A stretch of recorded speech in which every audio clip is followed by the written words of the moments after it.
Manchester United's all-time leading goal scorer, Wayne Rooney, has launched a withering attack on the club in the wake of their latest defeat. He says the soul has gone from the club and he has no longer any faith in Ruben Amorim to turn it around. Sure, I don't know. What should happen? The problem is, I don't want to say they change manager, but how long can this continue?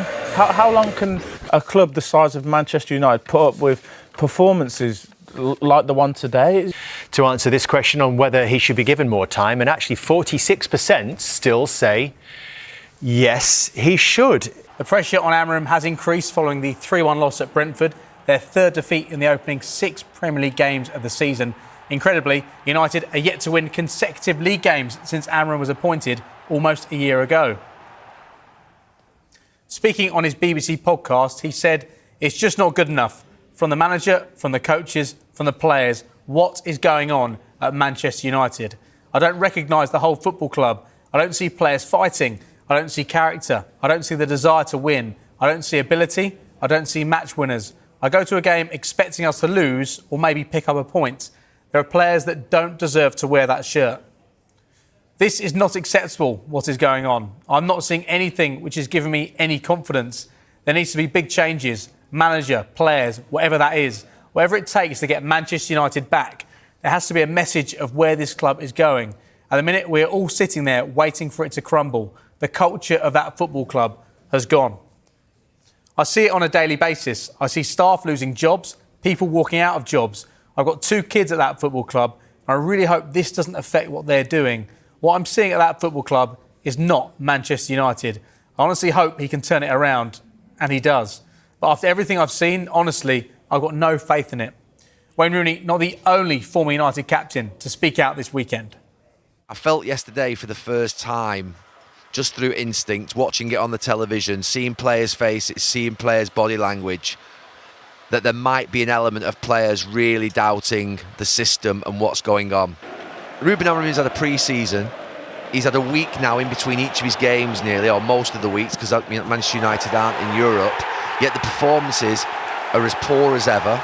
The results are catastrophic, really, in Manchester United terms. I am very, very concerned, I really am, because the manager's obviously a good coach. He's had a great record in Portugal, but it's not clicking at all. Obviously doesn't help, but Wayne's doing a job now and he's got to give his opinion. You know, it's a different career path what he's got now, and his opinion is what everyone sees. You know, he's not digging them out for any reason other than they are poor. I'm sure he wants them to be great again. I have no reason for them to want Man United to be great, but I still want the big teams to be the biggest and the best, and they're miles away from that. But Wayne's got an agenda how he wants them to be. He wants them to be better. You can see there, this is not Man United. This is Man United, Wayne. This is for a very long time now. You know, we say this is not Man United what you played in or what I remember and I played against. They're miles away from that. He's correct with that. But this is Man United for a lot of years now. The pressure piling onto Amorim then as 2 legends speak out against him. Tim Sherwood said it's absolutely right that Amorim is under the spotlight and believes he is fortunate to even be in the position he's in at Old Trafford. When you ask me, is he under pressure? I would say no. I feel like he should be, but I don't think he is. I think they will give him this season, I really do. And that means he's already been in the job a year. We're seeing no improvement. We keep talking about the 3 at the back. We talked about different personnel coming in, playing staff. He's had the windows to bring the players in. Perhaps he hasn't got what he wants. How many more windows are we actually going to give him? And when are we going to see an improvement, even gradual? We're not seeing anything. We're not seeing no improvement. But what we are seeing, a man who sticks his chest out, certainly in the press conferences. When I see him on the touchline, he's got his head down. He's hiding in the dugout at Grimsby. But when I see him in front of the press, he fronts it up. He looks and he talks brilliantly. But he probably talks so well that he's bluffed his way into a job there at Man United because we're not seeing anything. He's done very well in Portugal. A lot of managers do very well in Portugal. It's an inferior league to the Premier League, you know, where you can build sides on the job. You know, when you've got 3 or 4 games in Portugal, we're really competitive. The other times, you can just play. You can experiment with different formations. Can't do that in the Premier League. You do that in the Premier League, you come unstuck. And that is what he's been doing since he's been at the football club. 34 points in 33 games or something like that. It's not good enough. It's relegation form. Sure, I don't know. What should happen? The problem is, I don't want to say they change manager, but how long can this continue? How long can a club the size of Manchester United put up with performances like the one today? It seems to be every week. We're in here talking about it all the time. And the problem is, I think, you know, I'm a fan of managers that have a style and they stick to it. And even when, you know, a couple of bad results and you stick to your style. And as a player, I like that because we knew we didn't change and flip-flop every week what we're doing. But at this point in time, it's like, well, that isn't working, Ruben Amorim. So you have to adapt. So just for clarity, you like managers who have a plan and stick to it, but you also like managers who go, hey, at some point, you have to say, I don't have the players to play the way I want, and he doesn't. And I don't see where Manchester United as a club go from this unless they change manager. And also, the money that's being wasted. So if you're the manager that comes in, and I think there's a responsibility. You see Rashford go to Barcelona.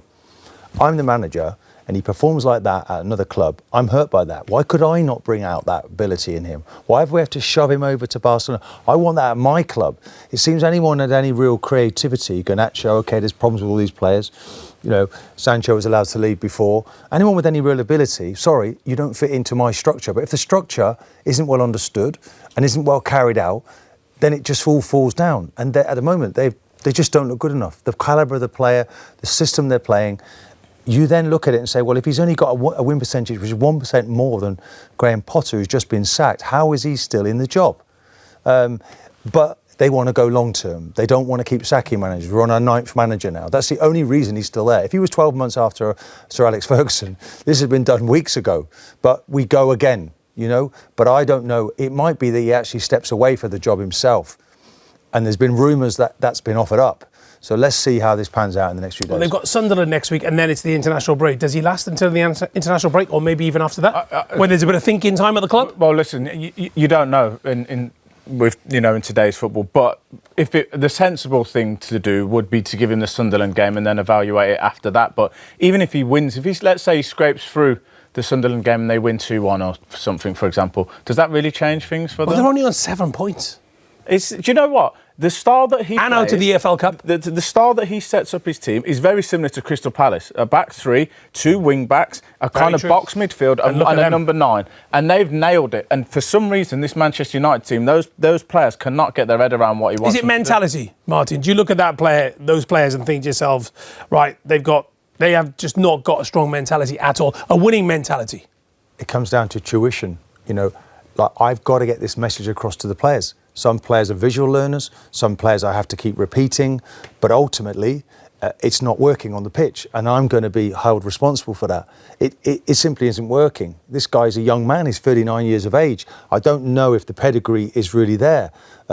Manchester United can't keep losing games in the way that they are and keep selling players. They're losing hundreds of millions of pounds on players who've been deemed not good enough, been bought in by other managers. Ten Hag started this, by the way. It looks really mediocre across the group. They're not at the level they need to be at. Things are going to have to change. At least Ten Hag won cups. Jay, sorry, there's something going on at the club because we was talking earlier today about De Ligt, and not to single out one player because they're all guilty of it. But if you're Matthijs De Ligt and you've played for the clubs, the calibre that he's played for, you look at him, he looks a nervous wreck in possession. Why is he not galvanising Harry Maguire? Why did they not get it together? So you can blame the manager, I understand that. But some of the players in there have been playing for so long at the top of the game. Get hold of the team. He's got to start being a leader now. You know, I saw him in front of the Ajax fans, giving it, come on, let's have more. I want to see that in a Man United jersey. It's not there. You can't just do your job. You have to step out of your zone to make things happen. Of the 17 ever-present Premier League teams since he was appointed, Manchester United rank 15th. They've picked up 1 point more than Tottenham, and they are level on points with the next worst, West Ham United, who have got an extra game which comes tonight. Then come Wolves. The other point to make is that Wolves have changed their manager, West Ham have changed their manager, Tottenham have changed their manager as well, and then a big gap to Fulham and Everton. So that's the context of his performance as Manchester United manager. And then you look how he's compared with other Manchester United managers since Sir Alex Ferguson was in charge. And many of these haven't been considered successful, but look at the start that he's made from those first 33 games. He's almost we almost need another screen to put him on. The margins are absolutely huge. which is why there is so much concern, it feels right now, amongst Manchester United supporters. And here's another one, and this is for even wider context. When you talk about other managers in Premier League history who've been given 33 games and having been appointed in existing Premier League clubs, there aren't actually that many. So we've taken out promoted managers. There aren't many who've performed like this. And at the bottom of that list is Steve Kean with Blackburn, 29 points. Roberto Martinez with Wigan. I think this is relevant as well. The clubs they've been in charge of. Dave Merrington at Southampton. Egil Olsen, the Norwegian. You'll remember at Wimbledon, Ozzy Ardiles didn't have a great start at Spurs either. I think, Duncan, you were involved. I was involved in the 98, 99 one. To be fair, I think I got sold then. I got sold to Newcastle around about 1998, if I remember right. So of those managers who've been appointed to existing Premier League clubs, he is one of the worst over this time period. Yeah. Do you think that the club is particularly relevant here? Absolutely. I mean, you're talking about Man United, one of the biggest clubs in the world. Let's be fair, he's a lucky boy still to be in a job. I think he's got a bit of credit on what he did last year, coming to Man United when they were struggling a wee bit. So he came last year. He didn't really want to come last season. So I think they've given him a wee bit of credit in the bank there. But look, for a team like Man United, you see the stats there. The stats are for there to always see. So he's very lucky to stay in his job. But hopefully he gets another few games, you know what I mean? Because we always want the managers to stay in their jobs and be successful. But it's not good enough, is it? Well, it's Sunderland next, and then it's the international break. Why do you think he is still in a job? I think he's still in a job because I think the powers that be and Manchester United have made that many mistakes so far in decisions that they've made on and off the pitch that they almost don't want to admit right now that they've made another. And this has been a disaster for Manchester United, but also Ruben Amorim. What he did at Sporting Lisbon was fantastic. You know, he looked like the next big thing as a manager, but bringing a manager like that in terms of the system that he played, I don't think ever really suited the club of the traditions of Manchester United. And the quicker Manchester United make the decision on the manager, I think it's better for everybody because, as I said, it's been a disaster for club, but also the manager. And we're only waiting for the inevitable, I think. Unfortunately, as Duncan's just said, you don't want to see people lose their jobs, but this has to end as quickly as possible. Is that group of players better than it is looking? I think so. I think they are. But I think maybe it's the system. You know, everybody talks about the system a lot, doesn't he? He's not changed the system at all. He's not trying to find a way. When you're losing games, you've got to find a way to win. You just can't keep on going with the same system all the time. So you need to try and find a way to win. And he's never done that. He's stuck to the same system. He needs to change it a little bit. Maybe going to a back four, go back more traditional Manchester United. But to be fair, when they recruited them in to play this formation. 100%. They knew what they were getting. They knew what they were getting. They wanted that formation. They wanted that style of play, and they've got that. I think you're right. I'm big on that. I mean, I've never been one of them saying he has to change his system. A lot of managers speak and say, I've got a certain style. The system might change, but my style doesn't. His baby is his system. It's like asking Jurgen Klopp not to press or Pep Guardiola not to play short passes through the middle of the pitch. This is what he is. That's on Barada or Jason Wilcox or Jim Ratcliffe. They brought him in. Talking about him changing centre-backs, a stat came out that he changed in his 49 games, 42 times he's changed the back three. He did that at Sporting Lisbon. You knew that when he came in, the powers that be. So that's the big problem there. But the problem, I think, when you look at Ruben Amorim, I think every other Premier League manager would look at Manchester United and think, I could do a better job than that. And the only positive for Manchester United is they haven't gone all in on his system. They've gone all in on him in terms of giving money to spend, but they haven't bought lots of centre-backs. They haven't brought lots of wing-backs. The players they bought in the summer can easily be flipped into a back four, getting Bruno Fernandes as the number 10, Brian Mbeumo right wing, maybe Cunha to the left, Sesko up front. And I think a competent football manager could get that Manchester United team in that system to the European places or certainly fighting for them.